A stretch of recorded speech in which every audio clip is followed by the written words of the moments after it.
بچیوں پر، اپنی بیوی پر، اپنے بھائی پر، اپنے بہن پر، اپنی ماں پر، سب کو اپنی محنت کا ٹارگٹ، اپنی محنت کا عنوان بنایا تھا. ان سب کی زندگی بدلی، ان سب کا تعلق اللہ سے پیدا ہوا. آج اس کی برکت ہے کہ گھر والوں کے درمیان آ رہا خوش خوش. اور بعض لوگ کیا چاہتے ہیں، اے بابا ہمارے بچوں کو ڈسٹرب مت کرو، ابھی پڑھ رہے ہیں، اسکول جا رہے ہیں، بڑا لوڈ ہے، ان کو تبلیغ وبلیغ کی ہوا مت دو. نماز روزے کی بات نہ کرو، بڑے ہوں گے خود کر لیں گے، چھوڑو ابھی. ماں باپ کی ہمدردی اولادوں کے ساتھ اللہ تعالیٰ کے احکامات میں. نماز نہ پڑھے چلے گا، روزہ نہ رکھے چلے گا، ہاں پڑھائی کرنا ہے، اسکول جانا ہے، ہمارا کام کرنا ہے، ہماری ضرورت پوری کرنی ہے. وہاں نہیں، وہاں سمجھوتا نہیں. سمجھوتا کہاں ہے؟ سمجھوتا نماز اور روزے پر ہے.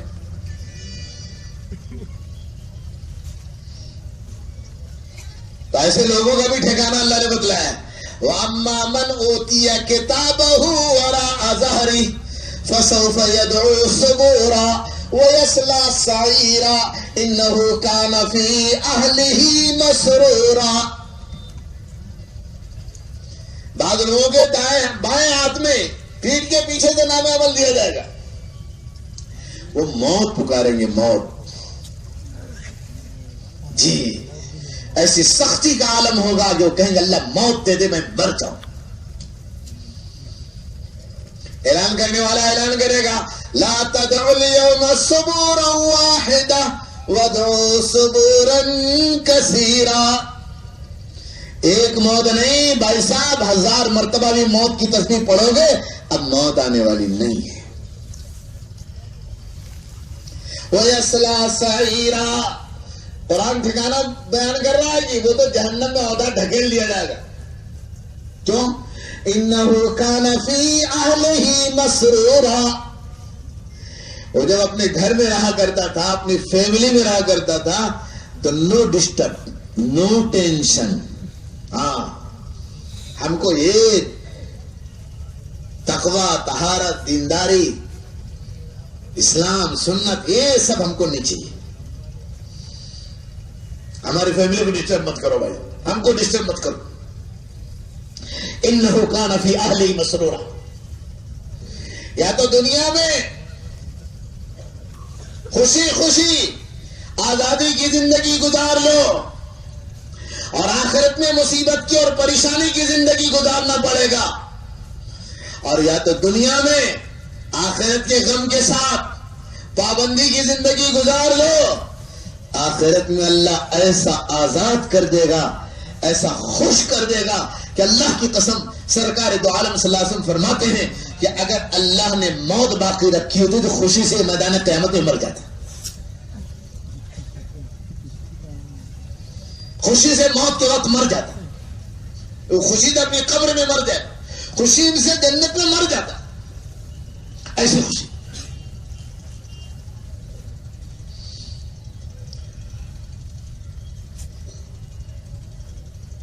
پیر وضو میں دھلتا ہے، پلسرات پر چل، ہر ایک کو گزرنا ہے. وَإِن مِّنكُمْ إِلَّا وَارِدُهَا كَانَ عَلَىٰ رَبِّكَ حَتْمًا مَّقْضِيًّا ثُمَّ نُنَجِّي الَّذِينَ اتَّقَوْا وَنَذَرُ الظَّالِمِينَ فِيهَا جِثِيًّا. اللہ کہہ رہا ہر ایک کو گزاریں گے. یہ ہمارا یقینی فیصلہ بدلے گا نہیں، ہر ایک کو گزرنا. ایمان والے، غیر ایمان والے، فرما بردار، نافرمان، نبی، ولی، صحابی، سب کو. اور اللہ سے ڈرنے والوں کو، ایمان و تقوی والوں کو ہم نجات دے دیں گے اور اس کے علاوہ کاٹ کاٹ کر کے جہنم میں گرا دیں گے. اب یہاں بھی نور آ رہا ہے کیونکہ راستہ اندھیرا ہے. 3000 سال کا راستہ ہے، 1000 چڑھائی، 1000 برابر، 1000 اتار، باریک راستہ. جس پر کوئی چیز رکھی جائے سٹ سے کٹ کے نیچے چلی جائے، ایسا باریک راستہ، تلوار کی دھار سے بھی زیادہ تیز، اور گزرنا ہے۔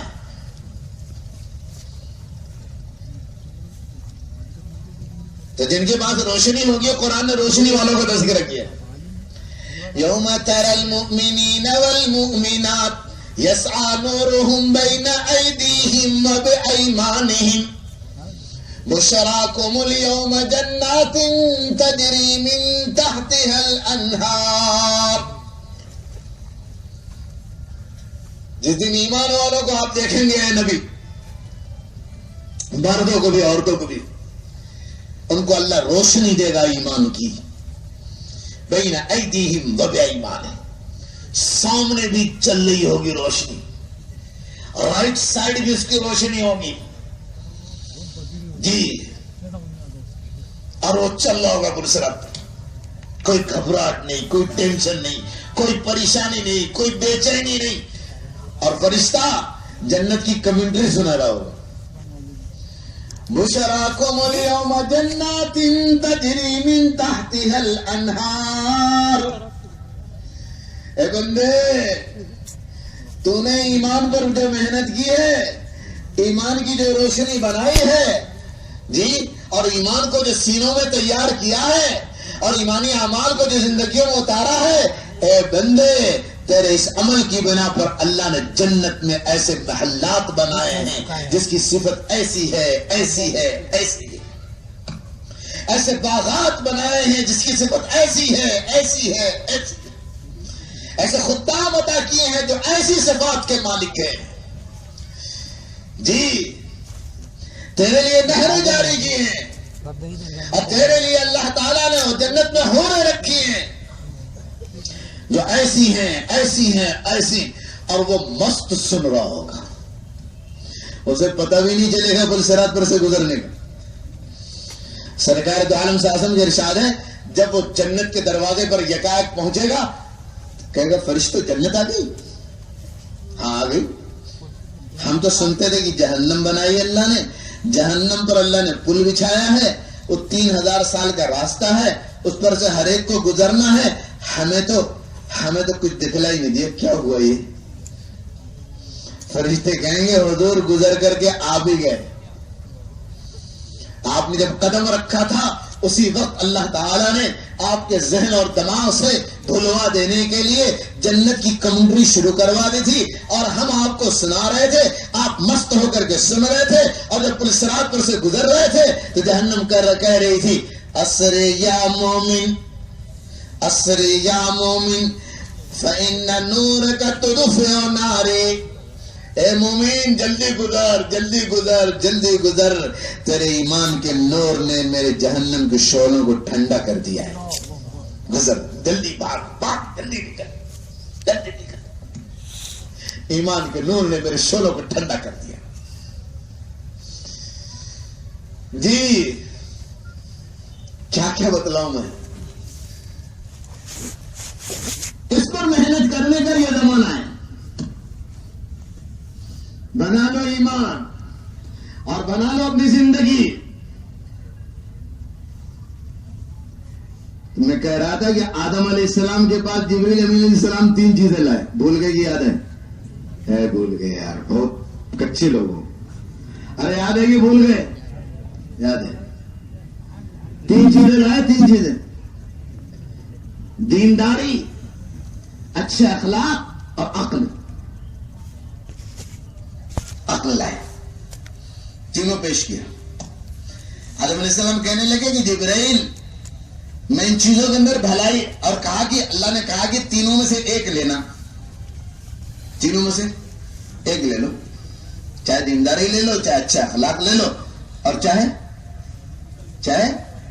عقل لے لو، عقل لے لو۔ آدم علیہ السلام کہنے لگے جبرائیل اگر یہ جنت میں ہوتی تو ہم اس کو سمجھتے کہ کوئی اچھی چیز ہے، جنت میں تو اللہ نے نہیں پیش کیا، کار کو پیش کرتے، جنت میں ضرورت کا ہے کی، جنت میں دینداری کیا ضرورت؟ ارے بولو وہاں ضرورت ہے کیا جی؟ وہاں ضرورت ہی نہیں، جنت میں اچھا اخلاق کی کیا ضرورت؟ وہاں تو آٹومیٹک ہر آدمی پاکیزہ اخلاق کا ہوگا، وہاں کچھ ضرورت ہی نہیں، وہاں عقل کی بھی ضرورت نہیں. کیا جبریل علیہ السلام نے فرمایا کہ بہرحال اللہ نے دیا تینوں میں سے ایک لے لیجیے. حضرت آدم علیہ السلام نے عقل پر ہاتھ رکھا، سمجھداری، بھیجا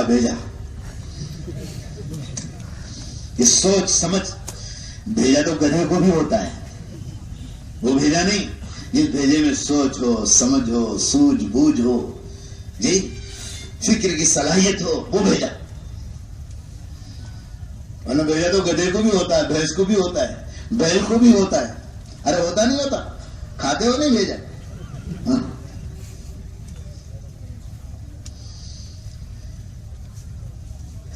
تو آدم علیہ السلام نے عقل اٹھا لی، دینداری اور اخلاق چھوڑ دی، اور ان دونوں سے کہا کہ جاؤ تم دونوں، دینداری اور اخلاق سے کہا جاؤ. اور دونوں کہنے لگے نہیں جاتے ہیں، نہیں جاتے، نہیں. کیوں؟ میری نافرمانی، اللہ کا حکم ہے، میں نے ایک چیز لے لی، دو چیز واپس کر دی، جاؤ تم لوگ آسمانوں کی طرف. وہ کہنے لگے اللہ نے کہا تھا آتے ہوئے کہ جہاں عقل رہے گی وہاں تم دونوں بھی رہنا، چھوڑنا نہیں ساتھ. دین بھی اخلاق بھی. ہاں تو بڑا جوڑ ہے جی.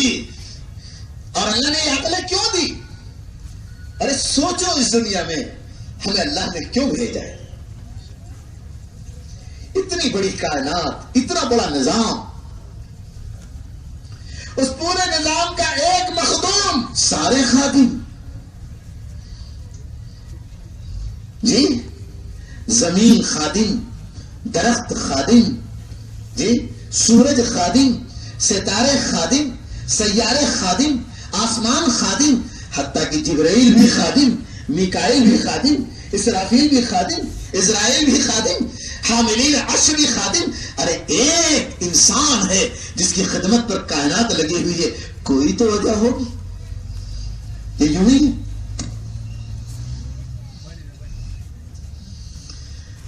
ہاں یہ سوچنے کے لیے دیا، سوچو.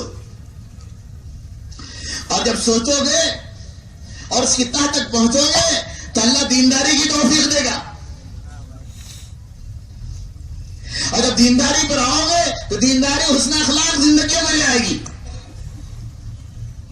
تو جہاں عقل رہے گی وہاں دینداری بھی رہے گی. اور عقل کا استعمال اگر صحیح نہیں کیا، بہت سے ایسے لوگ ہیں جو اپنے عقل کا استعمال دنیا کے لیے کرتے ہیں، چیزوں کے لیے کرتے ہیں، سامانوں کے لیے کرتے ہیں. تو میرے دوستو اللہ کے کہنے کے مطابق یہ روئے زمین پر انسان نہیں ہے بلکہ جانور ہے، اور جانور سے بدتر ہے. اولئک کالانعام بل ہم اضل. جانور ہے، جانور. اسے انسان مت کہو. اس نے اپنی عقل کا صحیح استعمال نہیں کیا، عقل سے سوچا نہیں کہ میرا کوئی خالق ہے، میرا کوئی مالک ہے، میرا کوئی رازق ہے، میرا کوئی محافظ ہے، میرا کوئی زندہ کرنے والا ہے، میرا کوئی مارنے والا ہے، میرا کوئی عزت دینے والا ہے، میرا کوئی کامیابی عطا کرنے والا ہے. اپنے عقل سے نہیں سوچا اس نے.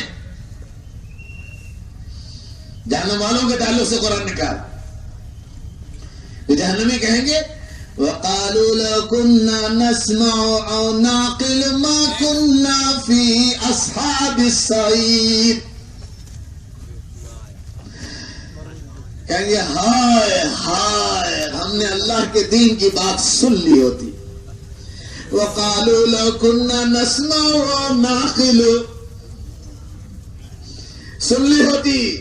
ہمیں مجمع میں سنایا گیا، ہمیں چوراہوں پر سنایا گیا، ہمیں گھروں میں سنایا گیا، ہمیں جلسوں میں سنایا گیا، ہمیں مسجدوں میں سنایا گیا، ہمیں علماء نے سنایا، ہمیں قرآن نے سنایا، ہمیں حدیث نے سنایا، جی، اور ہمیں اللہ کے دین کے داعیوں نے سنایا.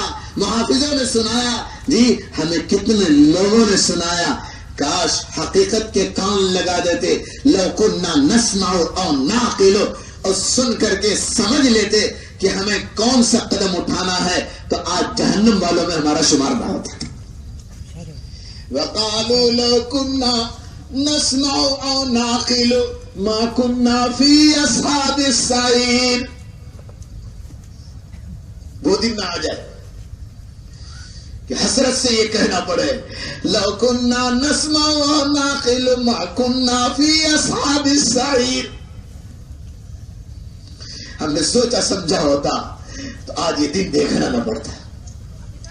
فاعترفوا بذنبهم فسحقا لاصحاب السعير۔ اپنے گناہوں کا اعتراف کریں گے، ہاں ہم نے جرم کیا، ہم نے گناہ کیا، ہم نے خطا کی، لیکن کوئی نتیجہ نہیں ہوا۔ اللہ تعالیٰ دھمکی دے رہے فسحقا لاصحاب السعير۔ اور آگے اللہ سے ڈرنے والے ان الذين يخشون ربهم لهم مغفرة واجر كبير۔ جو اللہ سے ڈرتے ہیں ان کے لیے ہے مغفرت اور ان کے لیے ہے بڑا اجر، ان کے لیے ہے بڑے بڑے انعامات۔ ان الذين يخشون ربهم بالغیب، یا اللہ کا دین میرے دوستو ہمیں اور آپ کو دنیا اور آخرت دونوں کے اعتبار سے چمکانے کے لیے ہے۔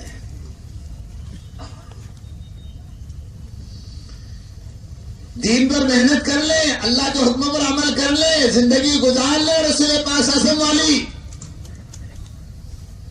اولئک علی ھدی من ربہم واولئک ھم المفلحون۔ ہدایت کا پروانہ اللہ دے رہا ہے۔ میں آپ کو مثال دیتا ہوں۔ حضور پاک صلی اللہ علیہ وسلم کا زمانہ ہے، عرب کا ایک مشہور سخی ہے حاتم، جس نے اللہ کے نبی کا زمانہ نہیں پایا، بہت سخاوت والا، خوب خرچ کرنے والا، عرب میں اس کی سخاوت مشہور تھی۔ ان کے بیٹے ہیں حضرت عدی، ان کی بہن نے ان کو دعوت دی، بہن جاؤ، بڑے پاکیزہ اخلاق والے ہیں، دیر مت کرو، فوراً نکلو۔ جب یہ عدی مدینے آئے ہیں تو مدینے میں ایک شور مچ گیا، عدی بن حاتم آیا، عدی بن حاتم آیا۔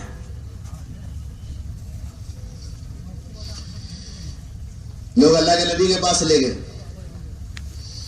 اللہ کے نبی نے عدی کی چادر کا کونا پکڑا، فرمایا عدی ایمان کیوں نہیں لے آتا؟ کہنے لگے میں ایک مذہب کا ماننے والا ہوں، مجھے کیا ضرورت؟ شاید کہتے ہیں ارے بھائی ہم بھی ایک مذہب مانتے، آپ بھی ایک مذہب مانتے، آپ کے یہاں بھی کچھ اعمال ہیں، ہمارے بھی کچھ اعمال ہیں۔ جی نہیں بھائی، ہمارے پاس جو اعمال ہیں اور ہمارے پاس جو ایمان ہے اس کی مضبوط بنیادیں ہیں، اللہ کا بھیجا ہوا قانون ہے، اللہ کے نبی لائے ہیں جن کی ایسی ایسی صفات ہیں، ان کی زندگی کا ایک ایک دن روشن ہے۔ تم بتا دو تمہاری کتاب، جو بھی کتاب ہو، جو بھی مذہب والا ہو، ہر مذہب والے سے بات، تمہاری کتاب کا کیا کیا کیا ثبوت ہے؟ کیا ہے؟ کون لایا؟ جو لایا اس کا کیریکٹر کیا ہے؟ اس کی زندگی کیا ہے؟ اس کتاب کے سچا ہونے کا ثبوت کیا ہے؟ اس روئے زمین پر قرآن پاک کے علاوہ اس وقت کوئی سچی کتاب باقی نہیں ہے، نہ توریت، نہ انجیل، نہ زبور، کوئی نہیں۔ آسمانی کتابیں بھی واقعی نہیں.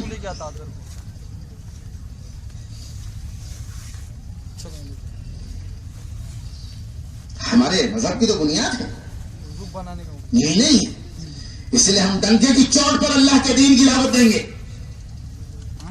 پیغام کہیں گے, جہاں موقع ملے گا اسلام کے کمالات پیش کریں گے.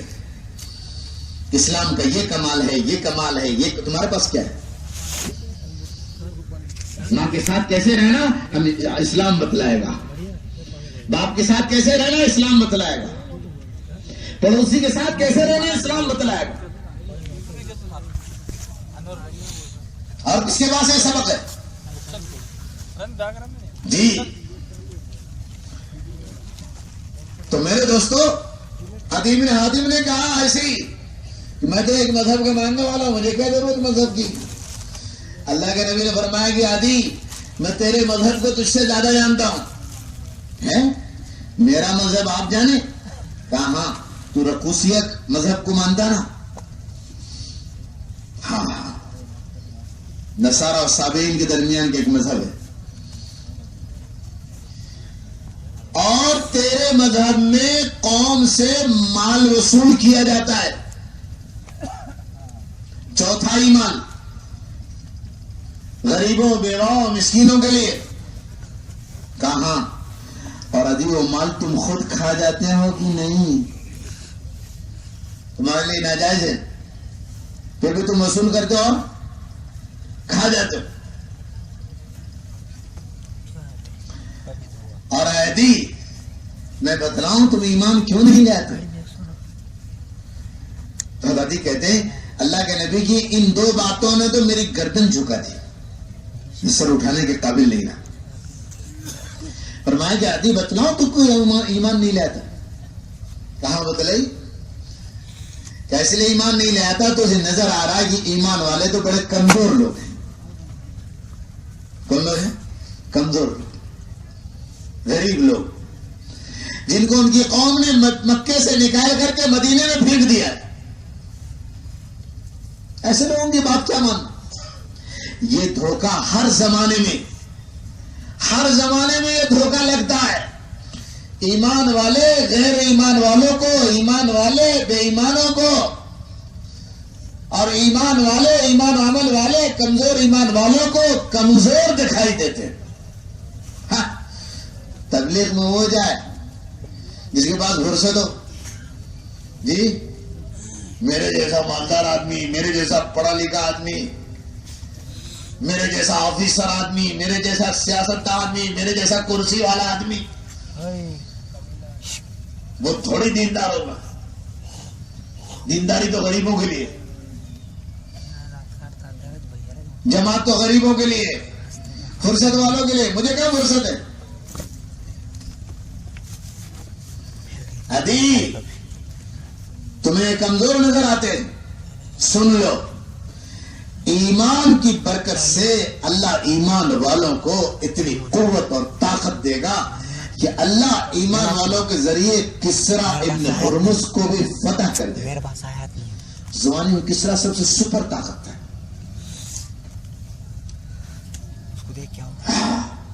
ابھی تو آنکھ نکل آئی. کسرا گلے میں آواز پھنسنے لگی. کسرا اور میں ہاں ابھی کسرا ابن ہرمز. اس زمانے میں کسرا کا نام لینا ایسا ہی تھا جیسے آج کے زمانے میں کوئی انکل شام کا نام لے لے. سمجھنے والے سمجھ گئے, نہ سمجھنے والوں کو زیادہ نہیں بتلانا ہے.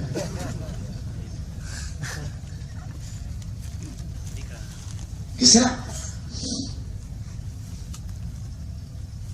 ہاں فرمایا کسرا ابن ہرمز. اور عدی اس کو فتح کرنے میں تو خود بھی موجود ہو. عدی ایمان کی برکت سے اتنا امن آئے گا. یہ ایمان اس دنیا میں امن لانے کے لیے, ایمان کی برکت سے اتنا امن آئے گا.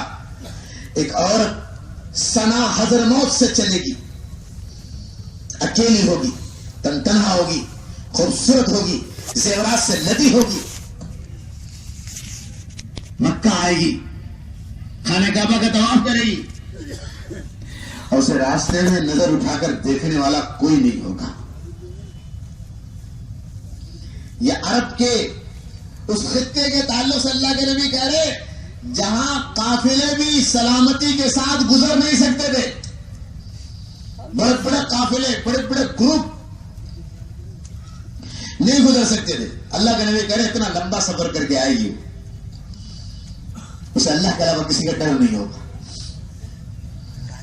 اور میں آدھی زمانہ آئے گا زکات دینے والے سب ہوں گے اور زکات کا لینے والا کوئی نہیں ہوگا. حضرت فرماتے ہیں 2 زمانے تو میں نے دیکھ لیے. ایک تو عمر رضی اللہ تعالیٰ عنہ کے زمانے میں کسرا فتح ہو گیا، اور کسرا کے فتح کرنے میں خود موجود تھا. اور یہ دیکھو عورت آ رہی ہے سنا حضرموت کا سفر کر کے خانہ کعبہ کا طواف کر رہی ہے، اکیلی ہے، تن تنہا ہے، جوان ہے، خوبصورت ہے. حضرت عمر رضی اللہ تعالیٰ عنہ نے بلا کر پردے کی آڑ سے پوچھا کہ بہن راستہ کیسا پایا؟ کہنے لگی امیر المومنین مجھے تو ایسا لگا کہ میں اپنے گھر کی ایک کوٹری سے نکلی اور صحن سے ہوتی ہوئی، آنگن سے ہوتی ہوئی دوسری کوٹری میں داخل ہو گئی، مجھے تو سب ایک ماں باپ کی اولاد لگی. ایسا کا وقت رہا تو تیسرا زمانہ بھی دیکھ لوں گا، تیسرا زمانہ بھی آ جائے گا. یہ حضرت عمر بن عبد العزیز رضی اللہ تعالیٰ عنہ کا زمانہ ہے. 100 سال کے بعد اللہ کے نبی کی وفات کے 100 سال کے بعد جب ایمان والوں کی زندگیوں میں تبدیلی پیدا ہو گئی تھی، تعیش آ گیا تھا، آرام راحت کا مزاج بن گیا تھا، ایسی شرط والی زندگی گزر رہی تھی. اس لیے کہ اللہ تعالیٰ نے اتنا مال دیا تھا کہ جس کی کوئی انتہا نہیں تھی. اس مال کے اثرات تھے، فساد بھی برپا ہو گیا تھا، قتل و غارت گری بھی ہو رہی تھی، سب چل رہا تھا. یہ عمر بن عبد العزیز شاہانہ زندگی گزارنے والے، ان کی ابتدائی زندگی لوگ کہتے ہیں ایسی آسائش اور ایسی آرائش اور ایسی زیبائش، ایسا خوشپوش لباس، خوبصورت لباس بدن پر ڈالتے تھے کہ لوگ دیکھتے رہ جاتے تھے. جی آپ نے کپڑے کے تاجر سے کہا کہ میرے لیے ایک جبہ لے آؤ،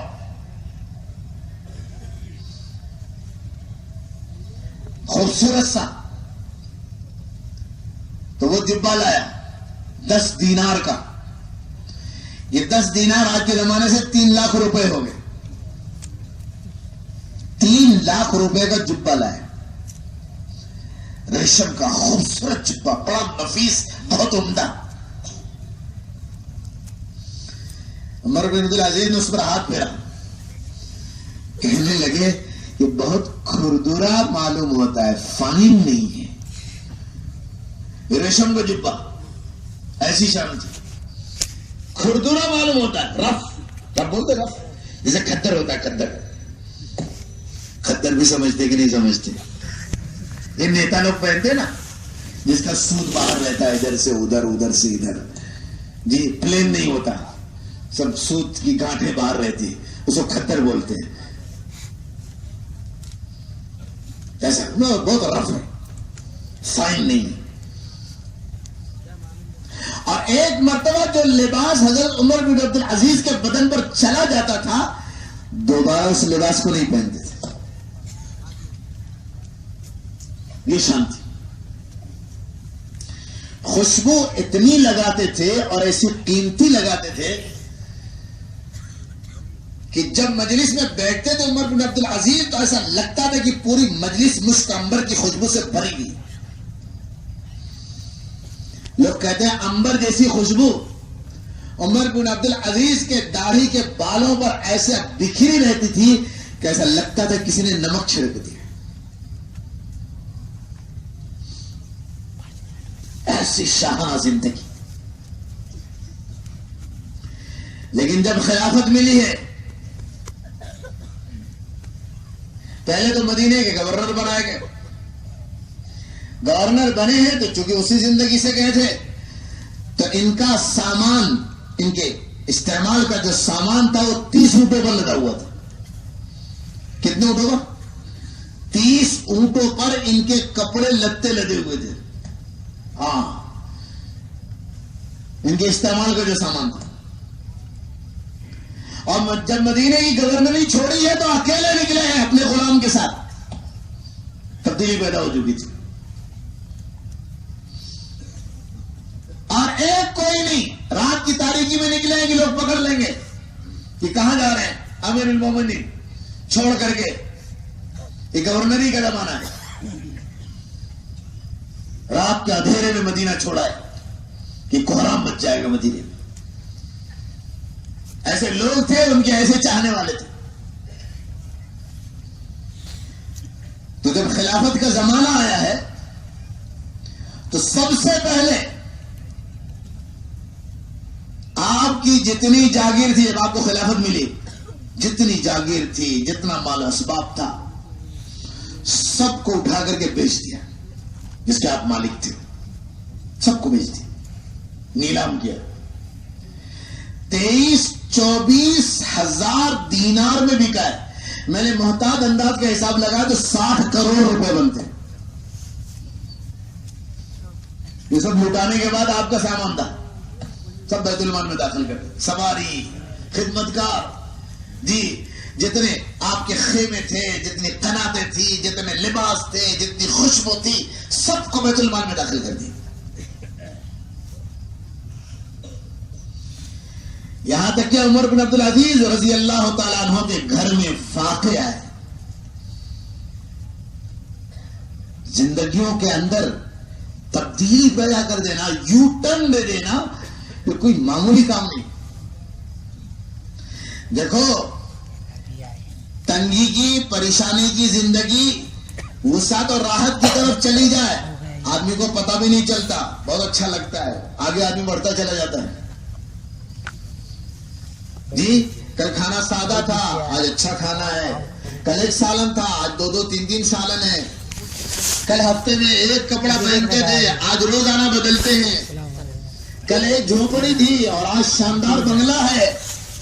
آدمی کوئی پریشانی ہوتی، لیکن شاندار بنگلے والے کو، روزانہ نہانے والے کو، اور روزانہ کپڑا بدلنے والے کو، روزانہ کئی سالن کھانے والوں کو، روزانہ بکرا کھانے والے کو اگر لا کر خشک روٹی پر اور جھونپڑے میں لا کر کے رکھ دیا جائے تو میرے دوستو یہ ہر ایک کا کلیجہ قبول نہیں کر سکتا. یہ تن لیا ہے. تو گھر میں فاقے آئے. بیوی کہنے لگی اپنے بچوں کے لیے کچھ وظیفہ تو طے کر دو. اتنے بچے ہیں، ان کا کوئی ذریعہ آمدنی نہیں، کچھ بھی نہیں ان کا. فرمایا بیگم، اور بیگم بھی آپ کی کیسی تھی؟ ہاں جی، یہ تاریخ اسلام میں وہ عورت ہے جس عورت کا باپ بادشاہ، جس عورت کا دادا بادشاہ، جس عورت کے کئی بھائی بادشاہ، اور جس عورت کا شوہر بادشاہ. یہ عورت ہے فاطمہ بنت عبد الملک. بے حساب سارے کا سارا عورت کا زیور، عورت کا نگینہ، عورت کی قیمتیں، ہیرے جواہرات، عورت کے کپڑے لگ کے سب بیت المال میں داخل کر دیے. گھر میں فاقہ آیا، تنگی آئی. بیوی نے کہا کہ بچوں کے لیے کچھ وظیفہ تو طے کر دیجئے. فرمایا نہیں، بیت المال میں کوئی گنجائش نہیں. کہا پہلے تو آپ بیت المال کا مال استعمال کرتے تھے. فرمایا اس وقت ہمارے لیے جائز تھا، لیکن جب میں خلیفہ بن چکا تو اب میرے لیے کوئی گنجائش نہیں. عید کا دن آیا ہے، بیوی آئی، بچے رونے لگے. کل عید ہے اور ہمارے گھر میں ہمارے لیے کپڑے نئے نہیں ہیں. مسلمانوں کو ایسی فراوانی دی گئی, ہر ایک کے پاس کپڑے اللہ نے خود دیا تھا. لیکن امیر المومنین جو 2/3 دنیا سے زیادہ پر حکمراں اور بادشاہ ہے, اس زمانے کا خلیفہ ایک ہی ہوا کرتا تھا. پوری سلطنت اسلامیہ کا, پوری مملکت اسلامیہ کا ایک بادشاہ ہوتا تھا. اس کے گھر کا یہ عالم ہے. بیوی آگے کہہ رہی ہے کہ بچوں کے لیے کل کپڑے نہیں ہیں, جی ان کے لیے کپڑے بنوا دیں. دل بسیج گیا, پگھل گئے. بیت المال کے خزانچی کو خط لکھا, لیٹر, کہ آئندہ مہینے کی تنخواہ مجھے ایڈوانس میں دے دی جائے. پیشگی یعنی ایڈوانس, پیشگی دے دی جائے. آئندہ مہینے مجھے تنخواہ مت دینا, تاکہ میں اپنے کپڑوں, اپنے بچوں کے نئے کپڑے بنوا سکوں. وہ خزانچی بھی انہی کا رکھا ہوا تھا. خزانچی نے جواب لکھا, امیر المومنین آئندہ مہینے تک کی زندگی کی ضمانت دے دیجئے, میں قرضہ دینے کے لیے تیار ہوں. آئندہ مہینے آپ زندہ رہیں گے, اس کی ضمانت دے دیجئے, میں قرضہ دینے کے لیے تیار ہوں. اور اگر آپ ضمانت نہیں دے سکتے تو میں قرضہ نہیں دے سکتا. یہ جواب بھیجا وقت کا امیر المومنین کو. آنکھوں میں آنسو آ گئے. بیوی سے کہا, وہی جو بچوں کے بدن پر کپڑے ہیں اسے دھل دو, وہی عید کے دن پہن لیں گے. خلیفۃ المسلمین کے پاس اتنی گنجائش نہیں ہے کہ اپنے بچوں کے لیے نیا کپڑا بنوا دیں.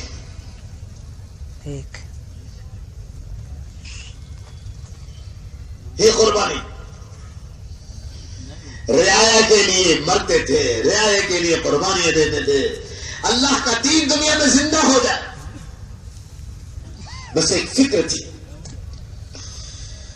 کہ دین اس رخ پر آ جائے جس رخ پر حضرت نبی کریم صلی اللہ علیہ وسلم نے اس امت کو چھوڑا تھا. اس رخ پر لانے کے لیے قربانی.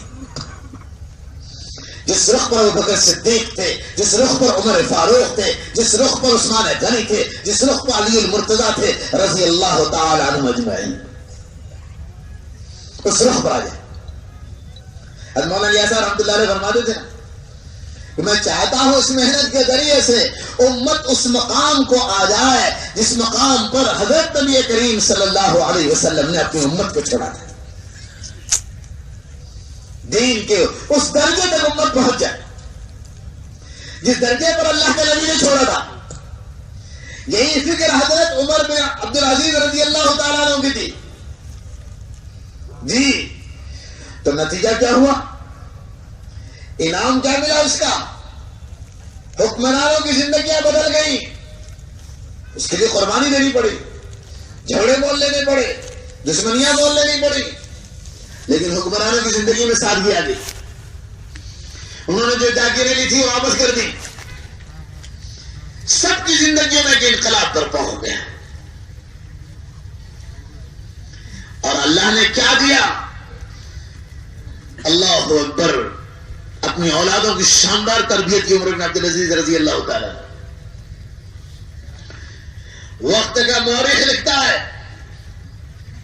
کسی نے کہا کہ کسی سے ذرا کچھ میرے سامنے واقعات بیان کرو.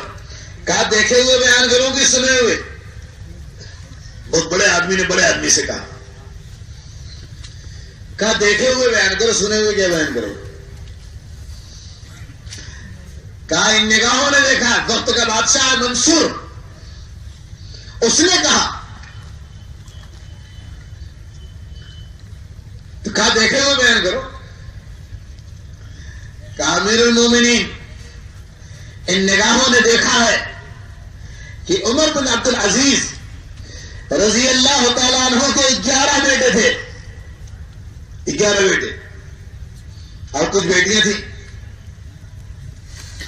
اور جب آپ کا انتقال ہوا ہے تو آپ نے کل 17 دینار چھوڑے ہیں. 17 دینار. جس میں 5 دینار تو آپ کے کفن دفن میں لگ گئے، 2 دینار میں قبر لی گئی، قبر کی زمین خریدی گئی، بچے 10 دینار، 10 دینار آپ کے 11 بیٹوں میں اور بیٹیوں میں تقسیم ہوئے، 1 دینار بھی نہیں ملا، 1 روپے بھی نہیں ملا بچوں کو۔ عمر بن عبدالعزیز رضی اللہ تعالیٰ عنہ کا انتقال ہوا ہے۔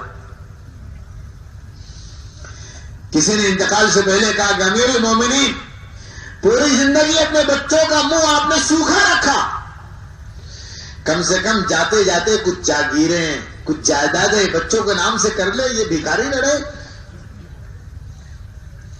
فرمایا مجھے اٹھا کے بیٹھا دو، بیٹھائے گئے۔ فرمایا میں نے اپنے بچوں کا حق نہیں مارا ہے، میرے بچوں کا رزق دینے والا اللہ ہے، میں نے اپنے بچوں کو بہترین تعلیم اور تربیت دی ہے، اگر یہ متقی پرہیزگار رہے، نیک اور صالح رہے تو اللہ ان کا نگراں ہے، وَهُوَ يَتَوَلَّى الصَّالِحِينَ وَاللَّهُ وَلِيُّ الْمُتَّقِينَ۔ اللہ نگراں ہے، اللہ ان کا دوست ہے، اگر یہ دینداری کی زندگی پر باقی رہے، اور اگر یہ بے دین ہو گئے تو میں انہیں مال دے کر اپنی آخرت برباد نہیں کرنا چاہتا۔ پھر اپنے بیٹوں کو بلایا، 11 بیٹوں کو کہا بیٹو میں نے تمہارا کوئی حق نہیں لیا ہے، اور جو ایمان والوں کا اور مسلمانوں کا حق ہے وہ تمہیں دیا نہیں۔ 2 شکلیں تھی میرے سامنے، ایک شکل تو یہ تھی کہ میں تمہیں دنیا کے اور بیت المال کے مال کا انبار تمہارے قدموں میں ڈال دیتا اور میں جہنم میں چلا جاتا، اور دوسری صورت یہ تھی کہ میں تمہیں مسلمانوں کے مال سے محروم رکھوں اور میں جنت میں جاؤں۔ میں نے اپنے لیے یہ دوسرا راستہ اختیار کیا ہے، تم کو اللہ کے حوالے کرتا ہوں، اللہ تمہارا محافظ اور نگراں ہے۔ تو کیا ہوا؟ تو بیان کرتے ہیں کہ نگاہوں نے دیکھا ہے کہ عمر بن عبدالعزیز کے پہلے سلیمان عبد الملک کا انتقال ہوا ہے، اس کے بھی 11 بیٹے، اور اس نے اتنی جائیداد چھوڑی ہے کہ ایک ایک بیٹے کو 10-10 لاکھ دینار ملے، اربوں روپے کا حساب ہے، اربوں روپے کا، ایک ایک بیٹے کو 10-10 لاکھ دینار ملے۔ اور عمر بن عبدالعزیز کے بیٹے کو 1 روپے بھی پورا نہیں ملا، 1 دینار بھی پورا نہیں ملا۔ کائن آنکھوں نے دیکھا ہے کہ عمر بن عبدالعزیز رضی اللہ تعالیٰ عنہ کے بیٹے کو تلاش کر کر کے علاقوں کا گورنر بنایا گیا، اور اللہ نے انہیں بڑے اونچے مقام تک پہنچایا، اور انہی نگاہوں نے دیکھا ہے سلیمان بن عبد الملک کی اولادیں دمشق کی جامع مسجد کی سیڑھیوں پر کھڑے ہو کر کے وہ لوگوں سے بھیک مانگتے تھے، اور یہ کہتے تھے اے لوگوں ہمیں بھیک دے دو، یہ مسجد ہمارے باپ دادا نے بنائی ہے۔ یہ ہے دینداری اور بے دینی کا فرق۔ دینداری کے راستے سے جو دنیا آئے گی جی، اس کے اندر اللہ رب العزت میرے دوستوں اس کی حفاظت کا انتظام کریں گے، اسے اللہ قرآن پاک میں واقعات بیان کیے، اللہ اسے نسلوں میں چلائیں گے، اس کی حفاظت کریں گے جی۔ اور بے دینی کے ساتھ جب دنیا آئے گی تو میرے دوستوں اللہ ایک نسل بھی اسے چلنے نہیں دے گا، ایک نسل بھی نہیں چلے گا۔ اور پھر کیا ہوا؟ امن آیا، کتنا امن آیا حضرت عمر بن عبدالعزیز کے زمانے میں۔ ایک شخص کہتے ہیں کہ میں ایک چراہے کے پاس گیا، سینکڑوں بکریاں وہ چرا رہا تھا، میں نے دیکھا کہ اس کی بکریوں میں کچھ کتے ہیں، بڑے بڑے کتے ہیں، میں نے گنا تو وہ 30 تھے، 30 کتے۔ میں نے کہا کہ ارے تم ان کتوں کا کیا کرتے ہو؟ اتنے کتے تمہارے بکریوں کے ساتھ ہیں، کیا کرتے ہو کتوں کا؟ وہ چرواہا کہنے لگا بیٹے یہ کتے نہیں ہیں، یہ بھیڑیے ہیں۔ کون ہیں؟ یہ بھیڑیے ہیں۔ دیکھو جب سر صحیح رہتا ہے تو جسم بھی صحیح رہتا ہے. یعنی ہمارا خلیفہ صحیح ہے عمر بن عبد العزیز، یہ ان کی برکت ہے، ان کا خیر ہے کہ بکریاں اور بھیڑیا ایک ساتھ چرتے ہیں. نہ بھیڑیا بکریوں پر حملہ کرتا، نہ بکریاں بھیڑیوں سے خوف کھاتی. ایک صاحب کہتے ہیں کہ میں نے اپنی نگاہوں سے دیکھا کہ میری بکریوں کے ساتھ جنگل کے درندے، بھیڑیے، شیر، چیتا، یہ سارے کے سارے ایک ساتھ رہتے تھے. کوئی کسی سے ڈرتا نہیں تھا اور بھاگتا نہیں تھا، کوئی کسی پر حملہ نہیں کرتا تھا. ایک روز ایسا ہوا کہ کسی بھیڑیے نے حملہ کر دیا بکری پر. کہا جب بکری پر حملہ کیا بھیڑیے نے تو میں نے کہا ہائے آج عمر بن عبد العزیز کا انتقال ہو گیا. کیا ہو گیا؟ عمر بن عبد العزیز کا انتقال ہو گیا، دنیا سے رخصت ہو گئے. اس لیے کہ آج تک جب سے عمر بن عبد العزیز کی خلافت ہے، درندے اور یہ جانور ایک ساتھ رہا کرتے تھے، کبھی کوئی حملہ نہیں کرتا تھا.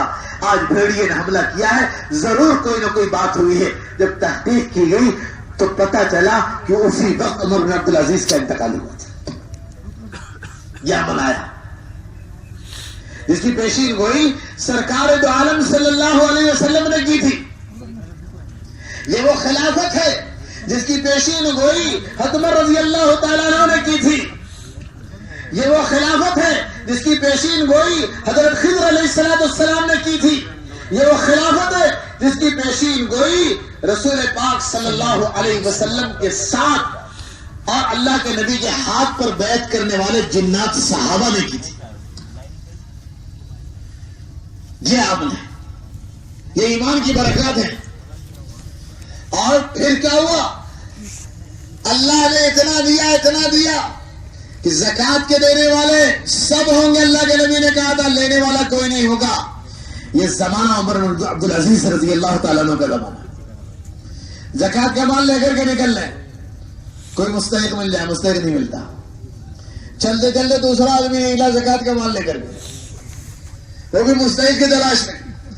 جو پہلا آدمی نکلا ہوتا کئی روز سے نکلا ہوا، اس کے کپڑے میلے ہو گئے، بال بکھر گئے، بدن میلا ہو گیا، تو وہ جب اسے دیکھتا تو سمجھتا کہ کوئی فقیر معلوم ہوتا ہے. کیا سمجھتا ہے؟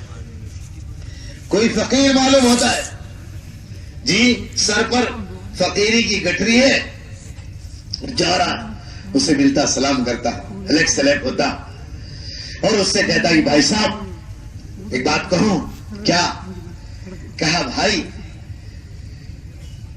میرے اوپر زکات فرض ہے، میں نے زکات کا مال لیا ہے، یہ ہیرے اور جواہرات ہیں جو میں نے، ہوتا نا آدمی جب سفر کرتا ہے تو اپنی نوٹ کو بڑا کر لیتا ہے، قیمتی چیزیں رکھتا ہے اپنے پاس. کہا زکات کا مال آپ قبول فرما لیں، آپ کا احسان ہوگا، میری زکات ادا ہو جائے گی، میرا بوجھ ادا ہو جائے گا، آپ کی ضرورت پوری ہو جائے گی. وہ آنکھ نکالتا، بھائی صاحب میں زکات کا مستحق نہیں ہوں، میں زکات کا مستحق نہیں ہوں، بلکہ مستحق کی تلاش نے مجھے مستحق کی شکل دے رکھی ہے. یہ مستحق کی جو شکل بنی ہے، یہ مستحق کی تلاش میں اتنے دنوں سے نکلا ہوں، اب تک مجھے زکات کا لینے والا کوئی نہیں ملا. یہ عمر عبد العزیز رضی اللہ تعالیٰ عنہ کا زمانہ ہے. اور میرے دوستوں پھر اس کے بعد آپ نے باقاعدہ مشورے سے زکات کے مت طے کی کہ اب کہاں زکات لگائی جائے، اس لیے کہ امت میں تو کوئی غریب باقی نہیں رہا، سب مالدار ہو. یہ ایمان کی برکت ہے. جب ایمان زندگیوں میں آئے گا تو میرے دوستو اس طریقے سے زندگیوں میں اللہ رب العزت دنیا اور آخرت کا خیر ڈالے گا، اور اللہ قدموں میں دنیا لا کر کے پھیر کر دے گا اور دنیا لا کر کے قدموں میں اللہ ڈال دے گا. اللہ کا دین دنیا بنانے کے لیے آیا ہے، اللہ کا دین آخرت بنانے کے لیے آیا ہے، لیکن ہمارا ٹارگٹ آخرت ہے. اسی لیے اللہ کے دین کی دعوت ہے. نکلو پھرو راہ خدا میں، اپنی جانوں کی، اپنی مالوں کی قربانیاں دو، اللہ کے دین کا فکر اپنے اندر پیدا کرو.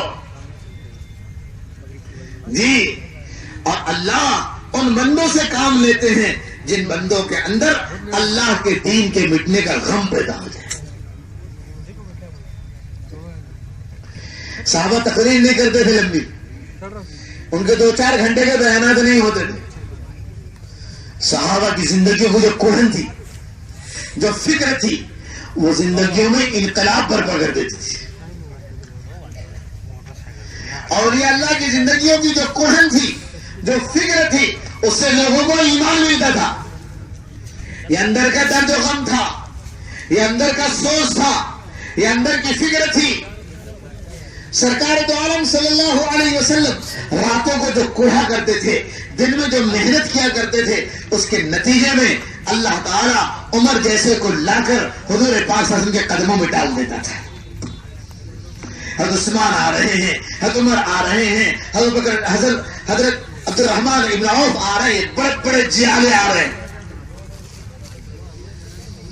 اللہ کے نبی کی فکر پر ابو سفیان آ رہے ہیں، حضرت عباس آ رہے ہیں، خالد بن ولید آ رہے ہیں.